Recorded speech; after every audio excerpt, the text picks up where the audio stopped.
നമസ്കാരം. നമ്മൾ ഇന്ന് പ്ലസ് ടു സുവോളജിയിലെ മോളിക്കുലാർ ബേസിസ് ഓഫ് ഇൻഹെറിറ്റൻസ് എന്ന ചാപ്റ്ററാണ് പഠിക്കാൻ പോകുന്നത്.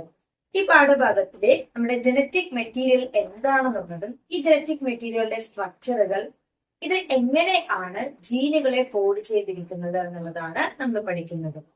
ഇന്ന് നമുക്ക് എന്താണ് ഒരു ജനറ്റിക് മെറ്റീരിയൽ എന്ന് നോക്കാം. ജനറ്റിക് മെറ്റീരിയലുകളാണ് നമ്മുടെ സ്വഭാവങ്ങൾക്ക് കാരണം, അല്ലെ? നമ്മൾക്ക് കിട്ടിയിരിക്കുന്ന ഓരോ ക്യാരക്ടേഴ്സുകൾക്ക് അല്ലെങ്കിൽ ഓരോ ട്രേറ്റ്സുകളെയും കൺട്രോൾ ചെയ്യുന്നു. ആ പെയർ ഓഫ് അല്ലീൽസുകൾ അല്ലെങ്കിൽ ജീനുകൾ എങ്ങനെയാണ് ഒരു ന്യൂക്ലിയസിൽ കാണുന്നത് എന്നുള്ളത് നമുക്ക് നോക്കാം. അപ്പോൾ ജനറ്റിക് മെറ്റീരിയലുകളെ നമുക്ക് രണ്ടായി ക്ലാസിഫൈ ചെയ്യാം. ഒന്ന് DNA, രണ്ടാമത്തതിനെ RNA എന്ന് വിളിക്കും. എന്താണ് DNA?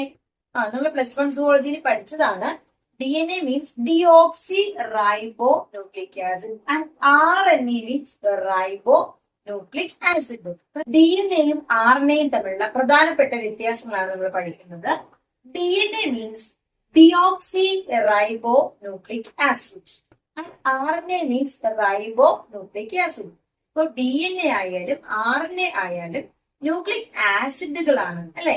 ഇനി DNA കാണപ്പെടുന്ന ഷുഗർ ആണ് ഡിയോക്സി റൈബോസ് ഷുഗർ എന്ന് പറയുന്നത്. എന്നാൽ RNA-യിൽ കാണുന്ന ഷുഗർ ആണ് റൈബോസ് ഷുഗർ. അപ്പൊ ഈ ഷുഗറിന്റെ വ്യത്യാസത്തിലാണ് ഇതിനെ ഡിയോക്സി റൈബോ ന്യൂക്ലിക് ആസിഡ് എന്നുള്ളതും ഇവിടെ നമ്മൾ എന്തെന്ന് വിളിക്കുന്നത് റൈബോ ന്യൂക്ലിക് ആസിഡ് എന്ന് വിളിക്കുന്നത്. ഇപ്പൊ DNA-യിൽ കാണുന്ന ഷുഗർ ഡിയോക്സി റൈബോസ് ആണ്, RNA-യിൽ റൈബോസ് ഷുഗർ ആണ്. ഇനി DNA എന്ന് പറയുന്നത് ഒരു ഡബിൾ സ്ട്രാൻഡഡ് ആയിട്ടുള്ള സ്ട്രക്ചർ ആണ്. ഇപ്പൊ DNA ഈസ് ഡബിൾ സ്ട്രാൻഡഡ്. എന്നാൽ RNA എന്ന് പറഞ്ഞാൽ ഒരു സിംഗിൾ സ്ട്രാൻഡ് ആയിട്ടുള്ളതാണ്. ഇനി DNA ആണ് നമ്മുടെ ജനറ്റിക് മെറ്റീരിയൽ എന്ന് പറഞ്ഞ് മിക്ക ജീവികളുടെയും ജനറ്റിക് മെറ്റീരിയൽ എന്ന് പറയുന്നത് DNA ആണ്. എന്നാൽ ചില ഇനം വൈറസുകൾ മാത്രമാണ് RNA ജനറ്റിക് മെറ്റീരിയൽ ആയിട്ട് കാണുന്നത്.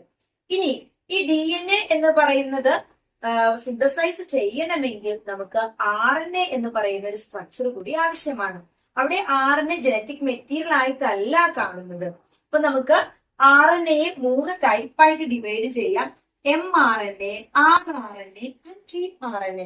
ഈ RNA-കള് നമ്മുടെ ശരീരത്തിലും DNA-യുടെ പ്രവർത്തനത്തെ സഹായിക്കുന്നുണ്ട്. അതായത് ജീനുകളെ കോഡ് ചെയ്യുന്ന അല്ലെങ്കിൽ പ്രോട്ടീൻ സിന്തസൈസർ നമ്മൾ പറയുന്ന ഒരു പ്രോസസ്സിലേക്ക് പഠിക്കുന്ന സമയത്ത് ഇത്തരം RNA-കളെ നമ്മുടെ ശരീരത്തിൽ ആവശ്യമാണ്.